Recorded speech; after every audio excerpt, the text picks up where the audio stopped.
Welcome back to 2 Cents. This is Bill Coyne, and this will be the long-awaited, much-anticipated deadlift tutorial. So we'll show you how to perform the conventional deadlift, go over all the aspects from the setup to the execution. We'll even give you a couple of tips on programming it to make sure you can actually build up your deadlift and go from there. Now, here's a couple of the reasons why I'm so big on the deadlift, why I have all my clients performing. One, it's the best exercise to develop midsection stability. It's also the best exercise for developing grip.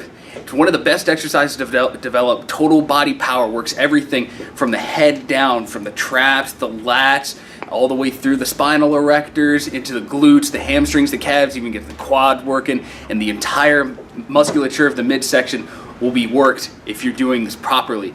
And it's also a fundamental movement. You're always doing some kind of deadlift, even if it's not with a bar. If you're just picking up a box off the ground or even heavy rock, could be picking up one of your kids off the ground. The mechanics are pretty much all the same no matter what the implement is. So if you can do this properly with a bar, this will carry over into real life situations to help protect your back and actually move properly. So we'll start by showing you how to set up for the deadlift before we get into the execution of the lift. So first, where everything should be in relation to the bar at the start of the lift. When you come up to the bar, you want the bar to be right over about the arches, right over the middle of the feet. That should put it a couple of inches in front of your shins. You don't want it to be right up against your shins before you bend down to it. You don't want it out over your toes or out beyond your feet. You just want it right over the middle, about right over the arches. And as far as foot width goes, you want the feet to be about hip width apart. What I usually have my clients do is kind of find where their feet would be for a vertical jump. So if you pretend you're about to just jump straight up in the air, that's where you want to set your feet, where you're going to be most explosive. So set them there, right at about hip width. So now that you got your feet set, come down to approach the bar. So to do that, you want to push the hips back, start to fold right at the hips, keeping them back in a neutral position. And then start to push them down. You should already start to feel some tension in the glutes and the hamstrings. And then you want to come down just far enough to where you can grab the bar. Now the arms, the hands should be just right under the shoulders, just giving yourself enough room to pull without getting in the way of the knees or the hips. You want to give the hips just enough room to come through at the top, no wider. And now grabbing the bar, you want to dig your palm right into that bar, press it into the bar, and then wrap those fingers around the bar as much as you can, start to squeeze it, and then get a little bit of flex in the wrist so that the forearm, the top of the hand are in a straight line. If you're looking down and you're seeing the top of your palm before you pull the bar, it's going to put more of the weight right in your fingers. Your grip's not going to be as strong as it can be. A little bit of flex in the wrist will help activate more of the forearm flexors, give you better grip strength. So from here, now you've got your feet set, your hands are set, you're maintaining that neutral spine. From here, you want to start to tense up the midsection, take a big breath. Then from here, drop the hips down and pull the chest up simultaneously, maintaining that midsection stability. From there, you'll find a spot to where there'll be a ton of tension in the traps, in the lats, glutes, and the hamstrings. And at that point, that's where the bar is going to separate from the ground. So at that point, that'll be all leverage. You'll get to a point to where the shoulders can't come up and back anymore, the hips won't be able to come down anymore if you're maintaining that neutral spine. The bar will just kind of float off the ground. It's all leverage. You shouldn't have to jerk that bar up to separate it from the ground. It's all leverage. So go ahead and just bring it off the ground. Just pull it for an inch. Right there. Good. Set it down. Good. So it's just kind of this rocking motion that you're doing with the torso. You're just keeping that midsection tight. You're sitting the hips down, simultaneously pulling the shoulders, the chest up and back. And that first inch, especially when you're warming up, you shouldn't really have to put almost any effort into actually getting that bar off the ground. That instant of separation is just leverage. Now, we'll move into the execution of it. So go ahead and get set up again. Coming down to the bar. Get a tight grip, tighten that midsection up. Now, once the bar separates from the ground, that's when you're going to start to accelerate. You're going to start pulling the chest up and back, and then pull the chest through. Go ahead and set it back down. So what you want to think about, for the whole range of motion, you're keeping the back at the same angle throughout the entire range of motion. Don't want any extra flex, and you don't want to overextend at all.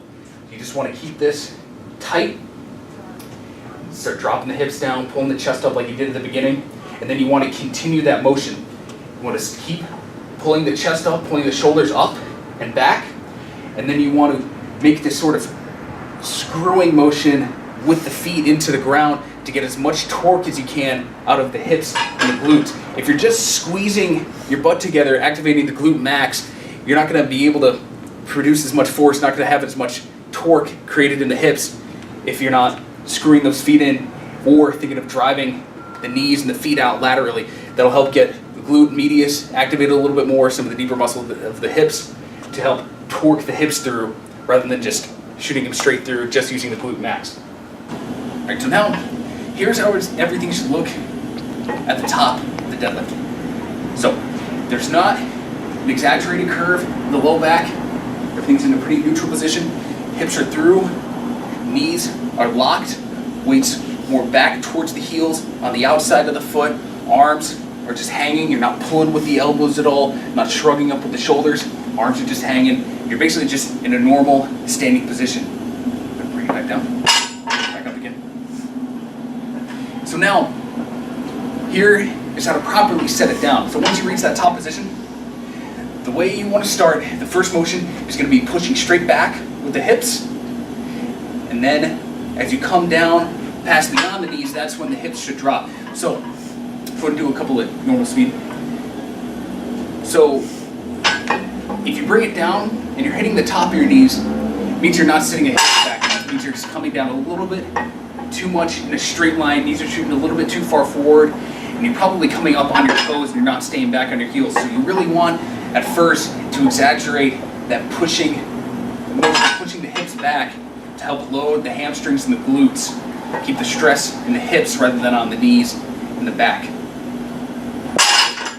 So here's a couple of common errors to watch out for, to be mindful of whenever you are performing the deadlift. So I mentioned before about not getting the bar either too close to your shins or too far away from the shins. So if you approach the bar and the bar is already in contact with your legs before you even bend down to touch the bar, usually what will happen is the bar will kind of roll forward if you're using round plates, and it'll put you in a good position at the bottom anyway, just like so. But a lot of times, if you're too far back, puts you in this weird position where you've got to stay back more than you need to.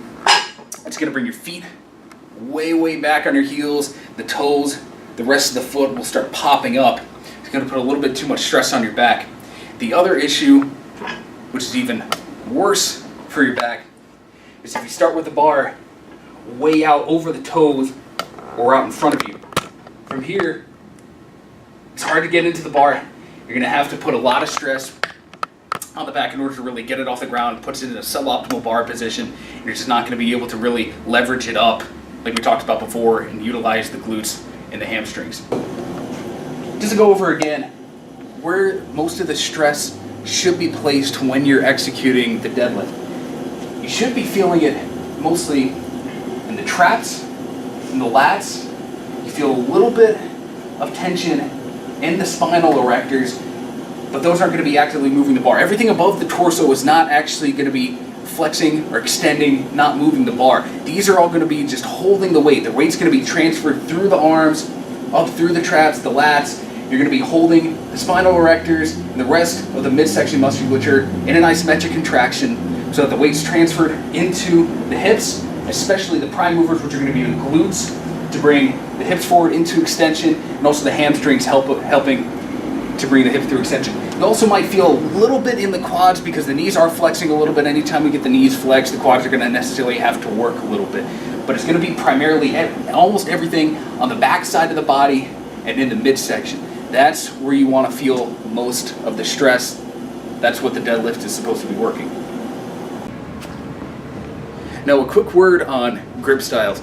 So in the video we have Maggie using a double overhand, fully pronated grip. That's a grip I like to have a lot of my clients use. One, because it helps protect the biceps. Anytime you turn over this arm to a supinated underhand grip, puts a lot of stress on the bicep tendons. At higher levels of powerlifting and strongman, we'll see a very common injury is the bicep tear. Anytime they're doing any kind of heavy pulling and they turn over that hand, puts a lot of stress on the bicep and it'll just tear right off. So to protect the bicep, also help build up your grip a little bit more and also keep everything more even in the hips for a smoother pull. Just use a double overhand grip for now. If you get to a more intermediate or advanced stage and you want to start really pushing the weight, then start to use an over-under alternating grip like that. It'll help you pull a little heavier weights once you start pulling heavy. So now regarding programming as far as reps, weights, sets to use for the deadlift, start light. Start with some light sets of 5 to 8 just to get the technique down and hammer away at that technique for as long as possible. Your form, your technique can never be too good. So once you become pretty proficient with the technique, then you can start to add weight to it. Start working your way up to some heavy triples, doubles, singles, and then you can really start to push yourself. But at the beginning, spend the first few weeks, maybe even months, just really hammering away at your technique and making sure you're putting the stress in the right places. This is an exercise that can cause a lot of injuries that'll be with you for the rest of your life if you push it too fast and you don't get that technique down. So start slow, be patient with it, give it some time, and you'll be able to pick it up and really start pushing the weight. So if you've got any more questions about the deadlift or any other the big lifts or any other training questions, be sure to go to 180pts.com, click on the trainer tab, look for my name, Bill Coyne, and shoot me a question. And be sure to subscribe to us on YouTube, like all our videos, and stay tuned for more.